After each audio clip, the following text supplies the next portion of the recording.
do nosso credo, né? Vocês conseguem entender o que está escrito aqui? Ricardo, consegue entender a letra aqui? Não? Lembra lá, Ricardo, por favor. Uma instituição criada por Deus, Imprescindível. a existência, formação e realização integral do ser humano, sendo composta por pai, mãe e filhos. Eu pus um asterisco no vídeo que acaba não ver, né? Mas essa declaração de fé, ela fala para nós o que é uma família. Aqui nós criamos segundo a Bíblia, segundo os preceitos divinos. É uma instituição criada por Deus imprescindível à existência, formação e realização integral do ser humano, sendo composta de pai, mãe e filhos. Para que haja uma família, gente, é preciso haver o quê? Casamento. Então é o seguinte, o que nós temos que colocar na nossa cabeça é o seguinte: conceito de casamento, conceito de família, são conceitos bíblicos. Para nós que acreditamos na Bíblia, é claro, não é verdade? Cristãos, que foram formulados antes da formação do Estado, de um Estado de direito. Mas a lei fala que a família é isso, que uma família também pode ser isso e aquilo. A lei pode falar e deve se conceituar no sentido de garantir direitos e seguir obrigações, não, doutor David? Claro, dever de cuidado, dever de alimentos, etc. e tal, para que seja aplicado efetivamente num processo judicial. Agora, para nós cristãos, o conceito que nós temos que adotar, gente, são esses conceitos que a palavra de Deus nos traz, que é o conceito pré-estado. A família, o casamento, são conceitos que existem, né? Antes de todas as coisas. No capítulo 1 de Gênesis, nós encontramos ali como que deve ser o casamento, como que é formada a família, certo? Muito bem. Propósito de Deus para a família. Primeiro, evitar a solidão. Alguém lembra de Salmo 68, verso 6? Existem vários textos que eu notei aqui, mas esse é suficiente para nós, para que nós tenhamos uma base bíblica aqui, tá? Verso 6. 68, verso 6. Deus faz que o solitário viva em família, liberta aqueles que estão presos em Só daí da bola. Deus faz o quê? Com que o solitário viva em família. Daqui a pouquinho nós vamos voltar nesse conceito de solidão aqui. Não quer desesperar o casamento. Então, mas aqui esse texto já embasa para nós. O segundo propósito de Deus com a família: bem-estar social. Tá certo? O homem, ele consegue viver sozinho? Uma mulher consegue viver sozinha, isolado de tudo? Não. Aí essa palavra que fala que o homem é um ser gregário, significa isso, que ele não consegue viver sozinho. Ele precisa de mais alguém. Tá certo? Gênesis 1, 27 e 28.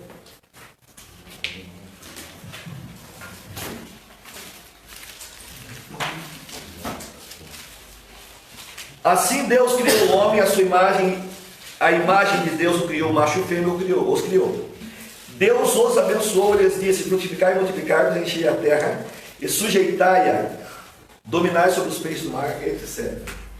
Para que haja um bem-estar social. Deus está orientando ali para que o homem e a mulher frutificassem, dominassem, crescessem, vivessem em sociedade. Tá certo? Terceiro, bem-estar emocional. Esse versículo de Provérbios aqui, nós podemos aplicar também no casamento, né? Provérbios 5, 18, quem pode ler para nós? Seja bendito o teu manancial e alegra-te com a mulher da tua mocidade.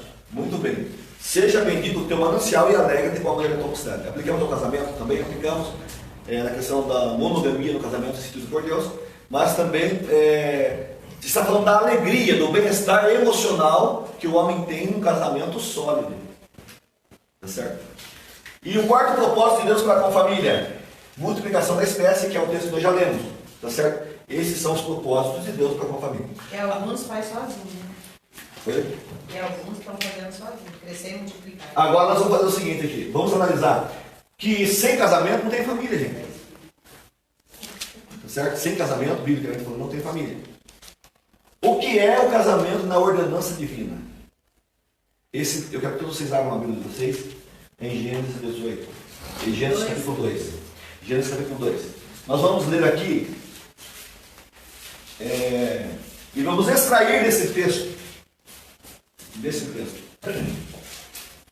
O que é que, na ótica de Deus, essa instituição chamada casamento?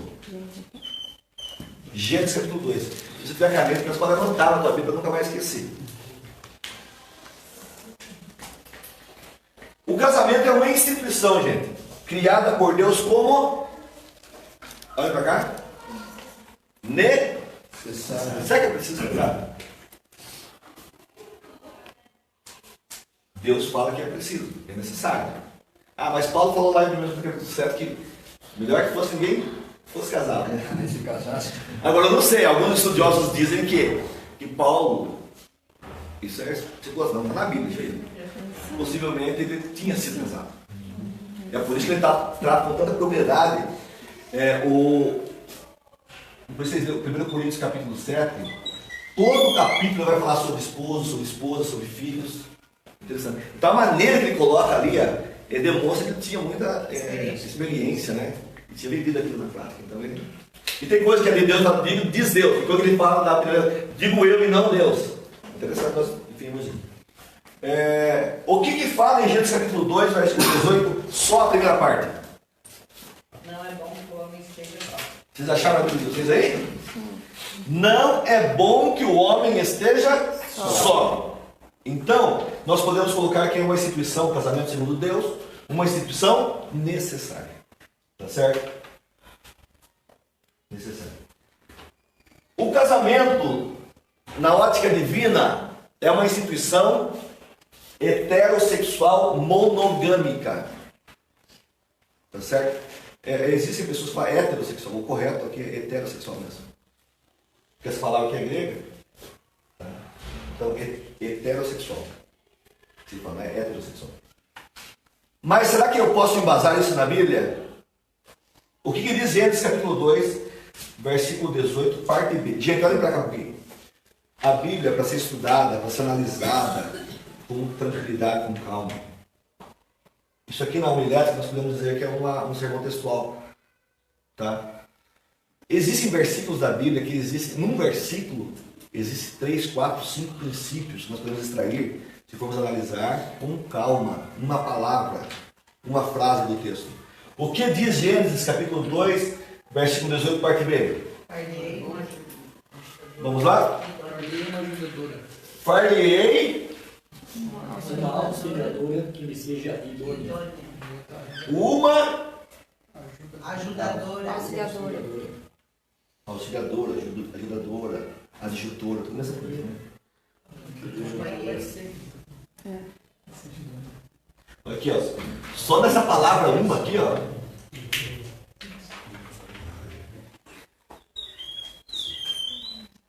Está dizendo aqui para nós que é só uma mulher.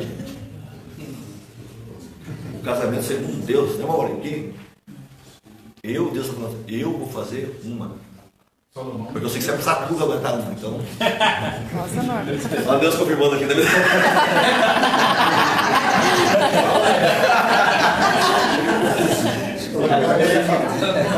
Gente, eu descobri uma coisa aqui na Bíblia, que eu vou falar para vocês. Não, pode deixar. É brincadeira, né? Mas é curioso o negócio. Doutor Davi, não é bom que o homem esteja só. É uma instituição necessária. Tem os percalços? Tem, mas não é bom ficar sozinho. Fica chorandão lá, né? Mas eu vou fazer, diz Deus, uma ajudadora, uma auxiliadora, uma companheira para ele. Tá? Então aqui é o princípio da heterossexualidade monogâmica, porque é uma. Né? Não precisa explicar mais nada, gente. A Bíblia é cá. Mas o direito fala. Mas a Constituição. Mas o STF. O William Bonner falou. Tem coisa que o William Bonner fala que tem crente que é mais importante que a Bíblia. Entendeu? Agora no STF falou. Daí, gente. Daí. É claro que é interessante que para nós que acreditamos na Bíblia, o que importa é que a Bíblia fala a respeito disso. Pode existir inúmeros conceitos lá e vamos respeitar eles naquilo que se aplicam especificamente, naquilo que é necessário juridicamente, por exemplo. Mas aqui nada supera a autoridade da Bíblia. E outra coisa, gente, a Bíblia não precisa de defesa, certo? Ninguém precisa defender a Bíblia. A Bíblia é a palavra de Deus. Porque por mais incrédula que a pessoa seja, não acredita na Bíblia, mas deve ter alguma coisa de sobrenatural na Bíblia para ela ter persistido durante todos os milhares de anos. Não. Não é verdade? Pela razão. Vamos colocar. Alguma coisa deve ter aqui, né, da Bíblia. Mas que a pessoa não acredita na Bíblia, como que é que um livro consegue persistir? Já fizeram de tudo para acabar, para destruir. A noite de São Bartolomeu na França, etc. Reis, monarcas, ditadores, acabar com a religião, acabar com a família, não é verdade? Mas ela tem persistido. Eu li uma coisa, gente, uma vez: se você destruísse todas as vidas do mundo, como há citações da Bíblia em milhões de livros, ela poderia ser compilada e ser montada de novo. Alguma coisa anormal deve ter, né, gente? Claro, para nós é a palavra de Deus. Outra coisa que eu quero falar para vocês: nós acreditamos pela fé que ela é a palavra de Deus. Tudo que nós estamos dizendo, a questão da nossa vida, da eternidade, da Trindade, do nascimento virginal de Cristo, é pela fé. Eu não tenho como eu explicar a fé. Não tem como, Isadora. Um dia perguntaram para o pastor Antônio Gilberto como que explica um Deus dividido em 3 pessoas, a pessoa do Pai, a pessoa do Filho, a pessoa do Espírito Santo. É uma trindade, mas são 3 pessoas distintas, mas é um Deus só, não são 3 deuses. Sabe o que o senhor Gilberto falou? Essas coisas eu aceito pela fé e não tem explicação. A nossa mente não alcança isso, gente. Como se explica o nascimento virginal de Cristo? Que a própria Maria fala, mas como que eu vou perceber, sendo que eu não conheci Marão? Pela fé, e a fé não tem como se justificar a fé. É claro que os estudiosos vão fazer apologia da fé, defesa da fé. Mas eu só posso defender a fé pela palavra se uma pessoa acredita na Bíblia. Agora, se uma pessoa não acredita na Bíblia, como você vai defender, Isadora? Teus colegas de faculdade? Tem como? O teu professor? Então, antigamente eu ficava tentando, gente, assim, algumas pessoas que queriam conversar comigo. É por isso que é tanto que a pessoa se salve, né? Verdade? A gente quer que todo mundo se salve, porque nós acreditamos na salvação pela fé. Só que chega um ponto, se a pessoa não acredita na palavra, como que você vai... É uma grande perda de tempo. Mas se ela fala, não, me explica para a minha palavra, então. Ore comigo. Aí a partir desse instante, começa a se abrir um horizonte da eficácia plena da palavra na vida prática da pessoa. Aí então você pode falar. Aí pode haver uma transformação, né?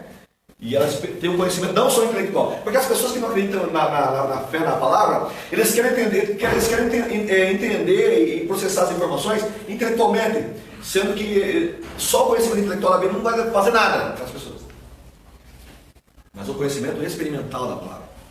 Eu tomar para mim isso em 10 e 20. Onde eu parei? 2,18b. Então, de necessidades recíprocas. O casamento é uma instituição divina de necessidades recíprocas. O que a Bíblia fala em 18c? Gênesis 2,18c? Seja idôneo. Não, mas antes tem uma coisinha antes, não tem? Não.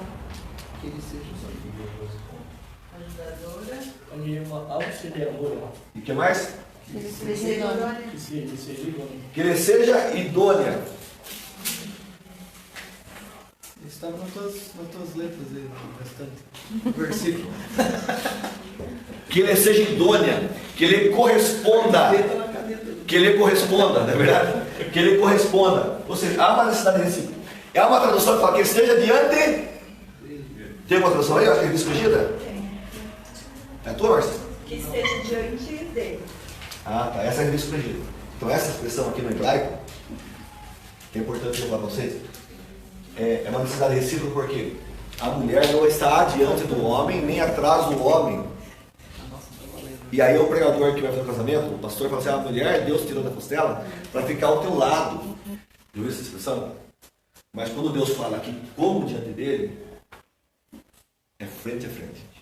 Não é adiante, né? Não é adiante, nem do lado, nem atrás. É frente a frente dele. Aqui, ó. Carinha aqui com carinha aqui.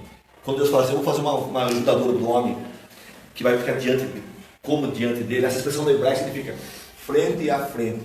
Ou seja, você pode contar comigo, eu posso contar com você, eu vou te ajudar, você vai poder te ajudar. Entenderam? É interessante essas coisas, né, Zó? A gente aprender. Agora aqui, gente, eu fiquei maravilhado quando li isso aqui. É uma instituição feita pelas próprias mãos de Deus. Aqui, gente, é lindo. Por quê? Quando Deus criou o homem, A Bíblia fala em Gênesis 2,7: e formou o Senhor Deus o homem do pó da terra e soprou em suas narinas o espírito de vida, né? O fogo de vida, e ele passou a ser Márcio, Messias, que Deus vai dar pregando. Esse formou aqui, quando Deus formou o homem, esse verbo aqui, formar no hebraico, yatzar, significa prensar, pôr a mão na massa. Deus sabia falar que formou o homem do pó da terra. Ele pegou o barro lá com a água, Deus pôs a mão aqui e formou como, na ótica, na explicação do comentarista, como o oleiro vai dar forma para o vaso. É assim que Deus fez. É lindo isso. Porque Deus apertou, Deus prensou. Por que eu acho que é lindo isso? Porque para toda a complexidade do universo, eu marquei aqui no ladinho porque eu não posso esquecer mais isso. Para toda a complexidade do universo, em Gênesis 1, etc. ali, na criação, Deus vai falando, haja e havia, apareça e apareceu. Nós estudamos uma lição um tempo atrás, e o verbo bará, no hebraico, significa criar de uma maneira sobrenatural, que só Deus pode criar. Quando Deus colocou as ervas, no hebraico lá, apareça, apareceu, com a voz de Deus. A complexidade de todo o universo, o equilíbrio do Sol, da Lua, dos bilhões de galáxias, Deus falou e aconteceu. Agora aqui na criação do homem, Deus coloca a mão. Por isso que o homem é a coroa da criação. Deus não é de ordem, isso não é? Deus colocou a mão e falou, vou dar forma para esse. Essa aqui vai ser a coroa da criação. Aí Deus chega, Daniel, e sopra no nariz que mulher. E o homem recebe o fôlego de vida. E a ciência diz que isso não é apenas uma coincidência. Agora, depois que Deus criou o homem, Deus chama o homem e fala o seguinte: você vai dar nome a todas as espécies aqui, os animais, e Deus olhou que não havia ali uma companheira ali. Não tinha companheira, né? Se o homem não tinha. Porque os animais, tudo Deus fez conforme a sua espécie. Mas quando fala do homem, fala que façamos.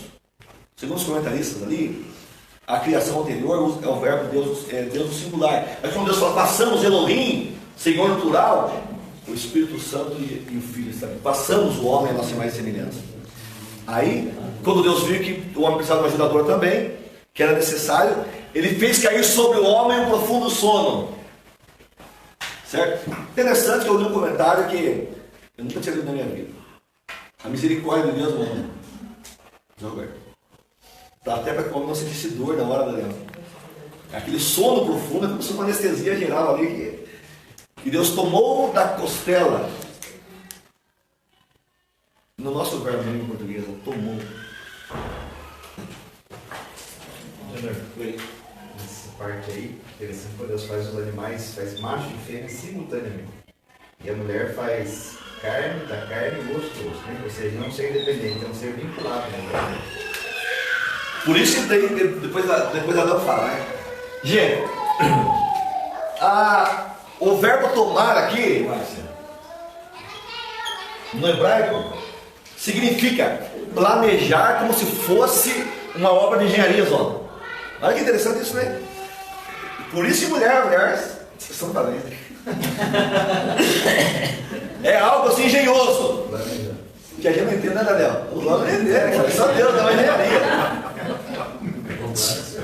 Mas eu acho interessante que essa expressão, ela foi edificada, numa tradução fala assim, edificada. Deus fez de uma forma assim, como se fosse algo assim, planejado assim, com cuidado, sabe? Aí quando faz, ele toma e traz para Adão. Olha que exagero, agora que eu estou aquecendo aqui, já estou quase a metade do assunto aqui. Ó, essa palavra do hebraico, o homem aqui, ó, ish, né? Transliterada, claro. E daí a mulher isha. Esse assim, significa foi tomado. Aí quando você fala ish, aí surgiu o ish. Aí na nossa língua. Aí quando Deus traz a Eva, Davi, o que Adão fala? Deus traz a Eva para o homem. O que Adão fala? Foi Adão que falou, esta é a... vocês lá, dois? Vem 2:23. Disse o homem. O que diz lá também? Esta é agora osso dos meus ossos e carne da minha carne, chamar-se-á varoa, pois do homem foi tomada. Sim. E o versículo 24 está escrito: Por isso deixa o homem pai e mãe e se une à sua mulher, tornando-se os dois uma só carne. Aí tá. Quem que falou isso agora no versículo 24? O 23 foi o homem, e o 24 quem falou? Deus. Certeza? Está escrito aí que foi Deus? Ixi, não tá escrito. Ixi. E agora? Foi Deus, Marcelo? Pai. Boa pergunta, né? Ou a cabeça de Adão vai ser? Quem escreveu foi Moisés. É, porque não tinha pai, né? Não, eu quero saber quem que falou isso. Então, Portanto, deixar o homem. Moisés. A resposta onde está? Mateus 19, vamos lá. Ixi.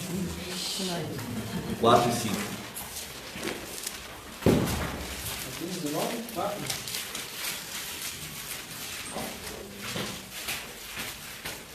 Acharam? Vamos ler lá. Mateus 19, 4 e 5.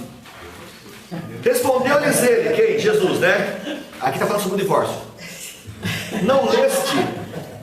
Vamos lá, gente, só mais 10 minutos, né? Vamos embora. Não leste que no princípio o Criador os fez macho e fêmea? Versículo 5. E disse. Aqui nós descobrimos quem falou isso. Deus. Aí, quando Deus fala, deixará o homem pai e mãe e ensinará a sua mulher, serão os dois uma só carne. É uma brincadeira à parte aqui, né? Vou fazer isso. Aqui Deus está concedendo já, vou ter que cuidar com a sogra. Esqueça o pai e a mãe. Pega a tua mulher e suma. Mas o mais legal, Daniel, é que Adão não tinha mãe nem pai, nem Eva tinha mãe e pai, né? Mas eu achei interessante isso que Mateus, Jesus vai falar que foi Deus que falou, e lá no Gênesis não fala se foi, porque no 23 foi o Adão que falou, né? Essa agora é interessante isso. Tá, vamos ver então para terminar. O casamento na instituição limitada. Agora, na boa mordomia da família, gente, só para ir chegando para o final, né? A responsabilidade é de todos. Porque a mulher está vendo o marido. Aí o marido está vendo você? Não, aqui existem papéis distintos aqui. Esposo, amar a esposa como? A si mesmo. A si mesmo, o que mais? Antes de si mesmo. Hã? É fácil amar a esposa como Cristo ama a igreja? Eu acho que Paulo forçou a barra. Só que é o seguinte, daí o que Paulo fala aos romanos? Quem nos separará do amor de Cristo? Do amor de Cristo? Nem a perseguição, nem a angústia, nem a fome, nem a espada, nem o presente, nem o futuro, nem a altura, nem a profundidade, nem anjos, nem potestades. Nada pode separar. Nem outro. É isso, é que é o amor de Cristo. Que amou tanto a igreja que Jesus falou, eu vou morrer por você. Aí as mulheres reclamam que ele se submete ao marido, que também não é ser tapete. A Bíblia fala que o marido é a cabeça da casa, que a responsabilidade maior é tua. Agora a tua mulher não é tapete. A submissão que a Bíblia fala também, que adiantando, é estar debaixo da mesma missão, para que haja uma boa mordomia na família. A mulher tem que ajudar o marido. Eu vou fazer uma auxiliadora, não uma empregada. Falar a mesma língua. Gente, é que o nosso tempo é curto, mas eu achei aqui um texto de João Crisóstomo, que foi o pai da igreja de Antioquia da Síria, que ele viveu em 350, mais ou menos, nasceu em 349 depois de Cristo. Olha o que ele fala aqui, ó. Olha o que ele fala aqui, ó. Posso ler aqui não? Ele escreveu isso mais ou menos em 370 depois de Cristo. Gostarias que tua esposa te obedeça? Como a igreja obedecesse a Cristo? Que fala para a mulher também, né? Depois, né? Submissa como Cristo. Então age para com ela como Cristo age com a igreja. Ainda que tenhas de dar a tua vida por ela, que é bíblico, não te negues. Mesmo que tenhas que sofrer até mesmo isso. E ainda assim não te terás equiparado com tudo aquilo que Cristo fez. Ainda que você morra pela tua mulher, você não vai se equiparar com aquilo que Cristo fez. Pois estarás agindo assim depois de havê-la conquistado. É que sabedoria, né? A filosofia de João Crisóstomo. Mas Cristo se sacrificou pela igreja quando esta lhe fugia e o odiava. E quando ela se dispôs, ele a trouxe a seus pés, não mediante ameaças ou insultos, ou devido ao terror de qualquer coisa, e sim mediante a sua grande solicitude por ela. Assim também, ele fala para os esposos, te conduz para com a tua esposa, aquela que é a tua sócia na vida, que é a mãe dos teus filhos, que é a fonte de toda a tua satisfação. Não deves amarrar pelo terror ou pelas ameaças, e sim pelo amor e pela gentileza. Não, sabedoria de João Crisóstomo, né? Ixi. Tá bom, Marcos? Sorte que o cara não veio hoje. Gente, Deus é pai. Gente, ó, governar bem a casa. Assistindo lá na casa. Governar bem a casa, gente. Dever do marido como mordomo, governar bem a casa. Sustentar o lar. Tem marido que não gosta de trabalhar. Tá, aqui os textos falam aqui, ó. Depois eu mando para vocês quiserem. Os textos para que o marido que fala que é bíblico, viu, gente? É bíblico trabalhar. Sacerdote da casa. Ah, tá fraco, não vamos ver na igreja. Para mim acabou tudo. Vamos largar da fé. A Bíblia está lá, está grudada as páginas lá, que faz hora que não, né?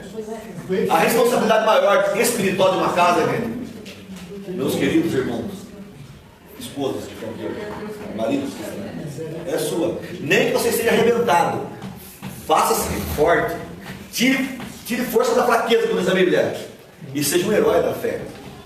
Aí é de um só ou dos dois? Agora aqui, É só nome.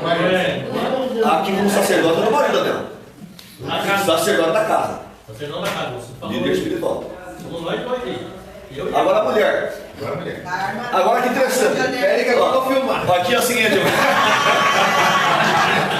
Agora, gente, aqui, ó. Paulo fala aos Coríntios sobre o marido pagar a mulher a devida benevolência. Que palavra bonita, gente. Nossa, eu não sabia dessa. Ó, o marido pagar a mulher a devida benevolência. Aqui eu achei uma tradução. Tem a revista Almeida Corrigida. A revista Monteiro Almeida, Márcia. Monteiro Almeida. Tem que procurar isso aí, ó. Quando Paulo fala, doutor Nami, que o marido deve pagar a mulher a devida benevolência, na edição Monteiro Almeida, chegue junto.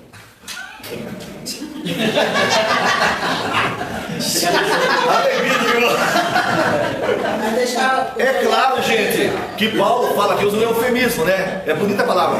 Tem irmão que nem sabe o que é pagar devida benevolência. É justamente nessa área sexual que Paulo fala. É claro que o escritor usou um eufemismo, né? Deixa mais bonito. É igual quando ele morre, né? Não vai falar. Bateu as botas. Mas você fala assim, no eufemismo, descansou. Venceu. Tá? Mulher, edificar o lar. Provérbios fala, a mulher sábia edifica a casa e a tola com as suas próprias mãos. Porque se a mulher quiser destruir a casa, ela destrói também.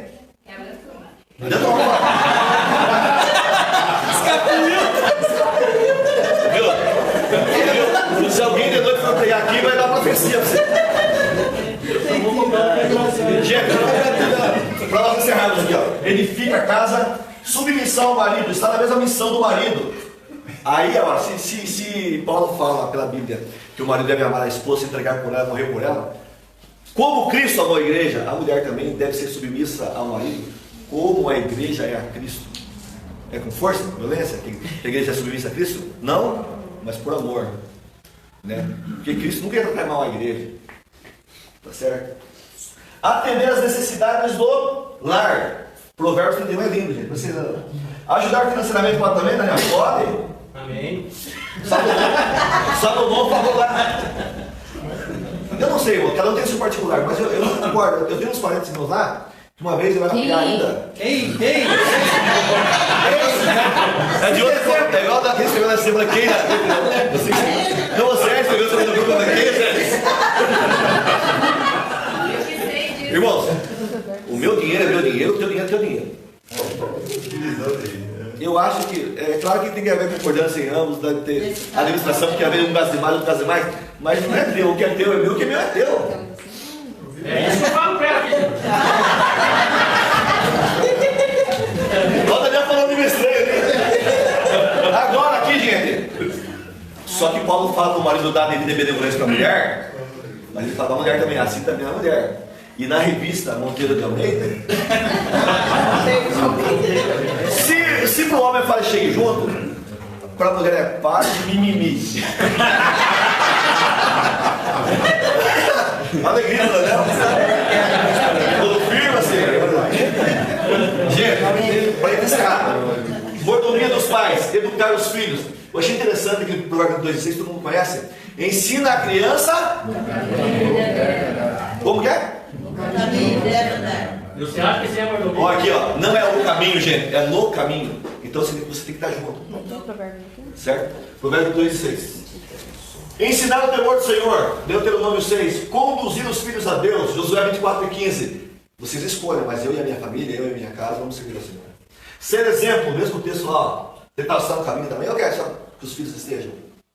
Não provocar a ira dos filhos, Efésios 6,4. Tem pai que provoca também, né? E Paulo fala para os filhos honrar e obedecer, mas tem pai que provoca o filho também, desnecessariamente. Tá certo? Aqui dos pais, na mordomia. Olha como tem muita tarefa na administração da casa, né? Da família. Filhos, obediência. Honra aos pais. Ajuda em casa. Está lá na Bíblia, viu, gente? A Raquel ajudava nos afazeres. Tinha um sacerdote de Midian que os filhos ajudavam na casa. Não é errado. Ensina o teu filho, tua filha lá, ajudar na casa também, né? Assistência. Isso aqui eu achei interessante, porque o Código Civil, a Constituição Federal, o Estatuto do Idoso, o Código Penal traz sanção para os filhos que não atendem os pais na sua necessidade. É crime, gente. Tá? O filho também pagar alimentos para os pais. Socorrer os pais. Mas vamos chamar o meu forte. Tá bom? Esse caso, Daniel, nós já vimos aqui, né, os filhos, o verdadeiro advogado que sabe disso, o dever de alimentos é mútuo, recíproco, os filhos são meus pais. Aí, ó. Tem um texto na Bíblia que eu falei aqui alguns meses atrás, muitos meses atrás. Eu expliquei e vou repetir. Que está na sua lição. Corban. Jesus está ensinando lá que. Vamos abrir a Bíblia só para iniciar. Mateus 15. Enquanto você acha lá, tem duas perguntas, Gilmar. Deus já não colocou no coração do homem o certo e o errado. Aí Marcos, gente. Marcos 7, 23. E outra pergunta, Gilmar. Que tipo de tapete você gosta? Bonito ou macio? 7,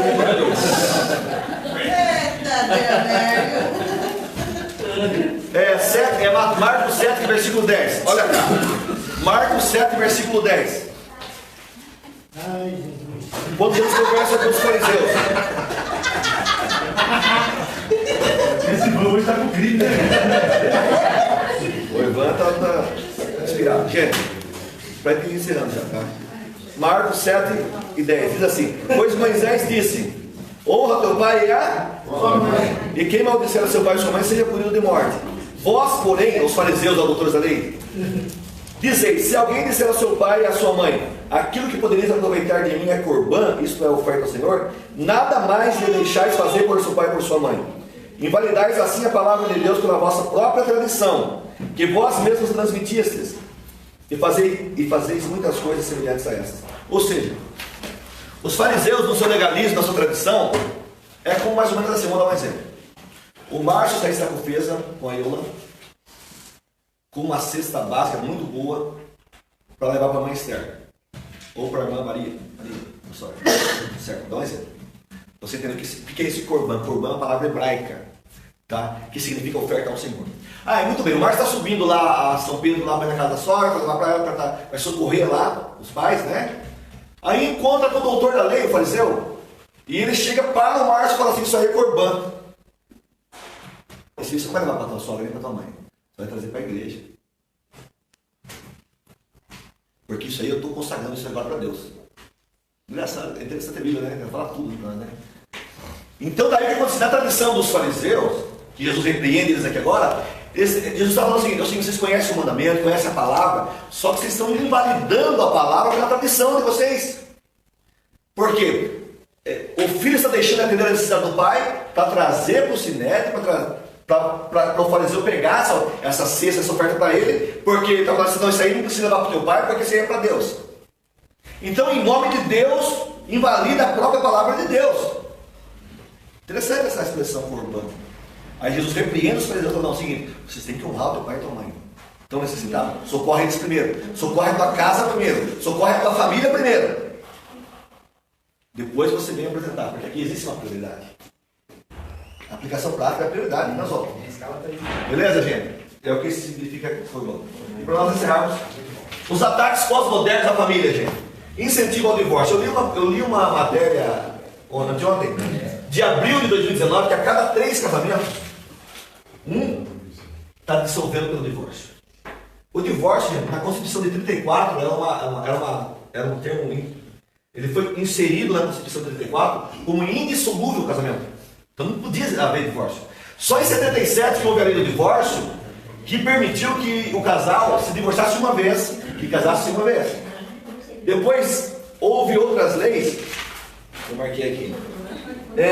Em 88 veio a Constituição Federal, certo? Que inseriu no seu texto a questão de haver o divórcio após 1 ano da separação legal, judicial, ou 2 anos da separação de fato. Constituição de 88. Porque aconteceu muitas vezes lá no fórum, nós trabalhamos.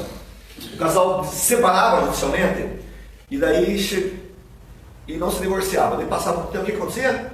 Ia lá e reconciliava, fazia o seu termo, apresentava o juiz, eles assinavam, restituía. Porque não havia uma dissolução total do matrimônio do casamento. Tá? Isso em 88. 89 tirou a restrição de um só casamento, 89. 2007 instituiu-se a possibilidade, quando não haja filhos menores ou não haja litígio, que não haja briga entre o casal, que se faça até extrajudicialmente. Vai no cartório da Rocha aqui na cidade e separa. Se não tem filho. Então foi banalizando-se o casamento. Percebe-se? Agora em 2010 também, a emenda constitucional 66, uma emenda constitucional 66 de 2010, diz o seguinte: você casa hoje, você pode se divorciar amanhã e casar-se depois de amanhã. Não existe lapso temporal, não existe nada.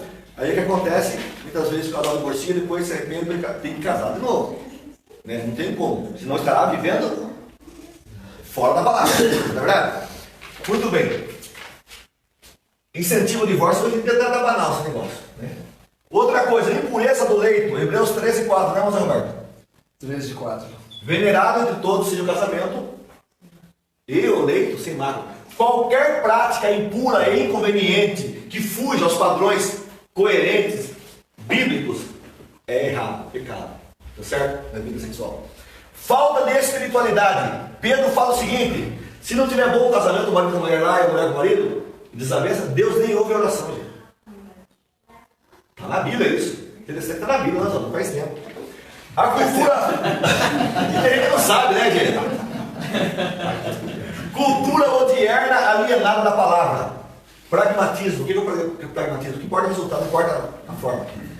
Racionalismo. Não, nós temos que entender pela razão isso aqui. Funciona. Bíblia e fé não é assim, como eu já disse.